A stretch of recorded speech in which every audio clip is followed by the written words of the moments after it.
we meditate, we choose one object to focus on, in this case the breath. And if we're going to think, we think about the breath. What we're going to watch is the breath. Gather all these different mental activities around the breath. This is how the mind can become one.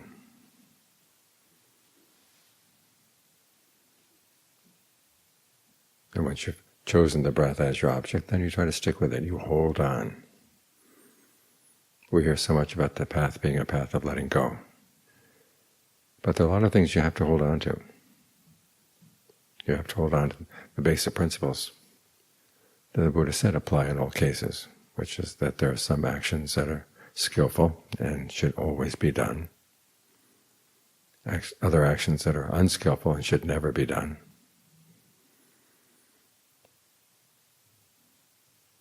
And so we hold on to that principle.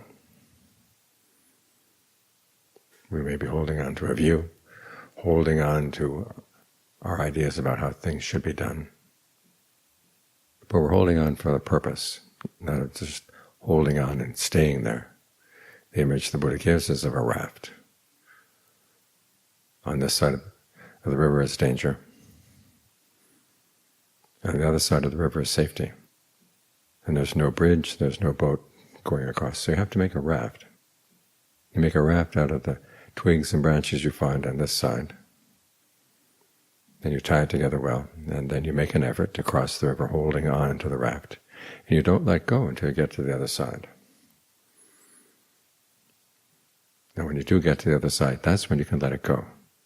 You don't want to be foolish enough to carry the raft on your head, because you've reached safety. But until you reach safety, you've got to hold on. So when we think about the Buddha's principles about what should and should not be done, we have to remember that he said this is one of a teacher's most important gifts to his students. There's a clear sense that certain actions are skillful and that you have the ability to choose to do them.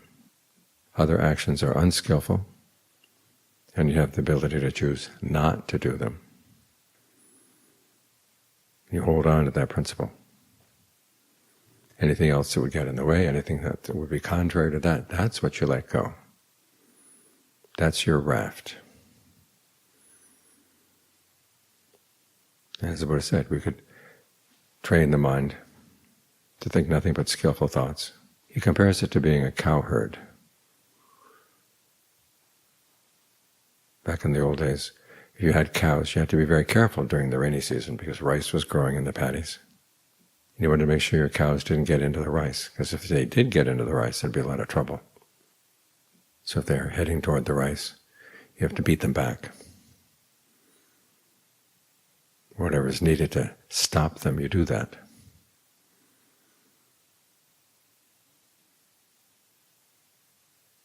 As for skillful thoughts, he says it's like being a cowherd during the dry season. The rice has been gathered, there's no danger. The cows can go into the fields and there's nothing for them to eat, nothing for them to destroy.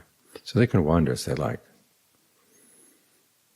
But, as you noted, you can think skillful thoughts all day, and there'd be no danger coming from that aside from the fact that you get tired. And when the mind gets tired, it's far from concentration, and it's very easy to start giving in to unskillful thoughts again.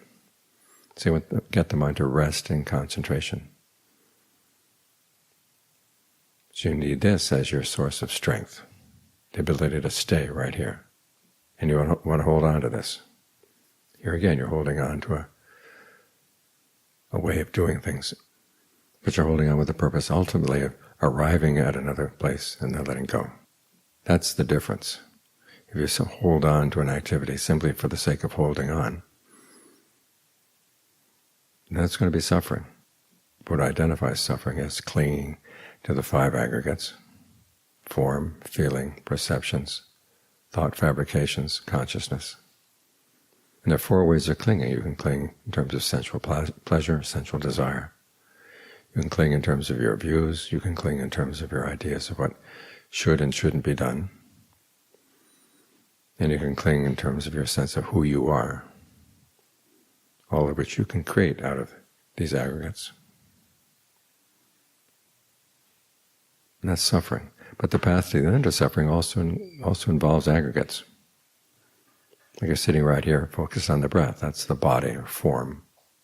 You're trying to breathe in a way that gives rise to a feeling of pleasure. That's feeling. You hold in mind your image of how the breath runs through the body. And you try to choose a perception that allows the breath energy to flow freely so that the sense of ease you get from the breathing can flow throughout the whole body. That's perception. You talk to yourself about what ways of breathing are skillful, what ways of breathing are not, and how you might change things. Once the breath is comfortable, how do you maintain that sense of comfort? And when you can maintain it, how do you let it spread? All that talking to yourself is fabrication. And there's consciousness which is aware of all these things. So you've got the 5 aggregates. As for the forms of clinging, you do have views about what's right and wrong. You do have ideas about what should and shouldn't be done. And you do have a sense of yourself as being competent, able to do this. So in this sense, you are still clinging, but you're clinging in a skillful way. As for clinging to sensuality, the Buddha says that has no role in the path. But the mind does have a desire for pleasure. This is why we give rise to pleasure in the concentration. I don't know how many times I've heard people say, watch out for concentration, there's going to be a sense of pleasure and happiness. You're going to get addicted. You're going to get attached. So it's better not to do concentration at all. Well, the Buddha wasn't one of those people. He actually made right concentration an important part of the path. And as he said, you can't get past sensuality unless you have a pleasure, like the pleasure that comes from being with the breath. If you don't have that pleasure or a higher one, then your mind goes sneaking back to its old pleasures or worse pleasures in sensuality. So to get past sensuality, you have to have a sense of well-being with concentration. You have to be able to hold on to that. So there are things you have to hold on to. Think of the raft again. If you're in the middle of the river and someone says, well, the people who reach the end of the river, they let go. You try to let go to show that you're at the end of your course across the river. Well, of course, you're going to get swept down the stream. There's actually a Mahayana text which says you have to let go of the raft in order to get across the river, and I've never seen any raft work like that. When we understand the Buddha's teachings, it's not just a matter of understanding lists of words. It's good also to think about the analogies that he gives, so we can get a correct understanding of what we should and shouldn't do. And this is where the raft analogy comes in, that it is important to hold on. Eventually you let go. You're holding on to the raft, and as you're holding on to the raft, you're letting go of a lot of other things. But there are some things you have to hold on to in order to get to safety. So don't be embarrassed about holding on. If someone tells you this is a kindergarten practice, well, there are a lot of good things you can learn in kindergarten. And it's best to make sure that you've got your foundation solid and your understanding solid, so you're not easily deceived.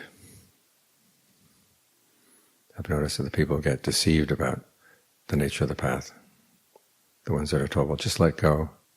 Your mind is not in concentration. Well, that doesn't matter. Let go of your desire for concentration. That's laziness speaking. And there are a lot of people who like to think that they're clever, they're intelligent, they don't need to deal with the basics, they can go straight to the top. But you go straight to the top. It's like climbing a ladder without any rungs. You climb and climb and climb and just fall down. And it's very easy to get deceived about what's at the top, because all you're doing is based on your preconceived notions about what's advanced. And you're not really going to know those things until you've got the foundations really solid. Like when we work on concentration, it's based on mindfulness, and mindfulness is based on right view, and it's also based on virtue. Why is that? Because following the precepts teaches you to be honest. If you're really going to stick with the precepts, you have to keep them in mind. That's mindfulness. You have to be alert to what you're doing. That's alertness. And you have to be ardent in trying to do this well, sticking to the precepts. And be honest with yourself. If you've broken a precept, admit the fact so you can learn from it. You figure out, well, why did I break that precept? Just the other day I received a phone call from a woman who had intentionally killed a mosquito, and it disturbed her. She had taken the precepts for a long time. She hadn't intentionally killed anything for a long time. And then one day she was out in the garden, and the mosquitoes got to her, and she found herself deliberately killing a mosquito. Now some of her friends said, well, it doesn't matter, mosquito's just a tiny thing. But if you say it doesn't matter, then you start getting dishonest, and other things don't matter either. Then you have to ask yourself, what in the mind said it's okay to kill? Because if it's okay to kill a little something like that, then it can go to bigger and bigger things. And the mind becomes dishonest. And when the mind is dishonest, then whatever insights you gain from your concentration are going to be dishonest too. So hold on to the basics.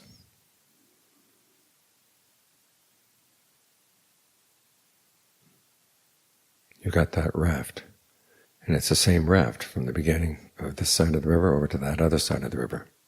It's the raft of the Eightfold Path, which boils down to virtue, concentration, and discernment.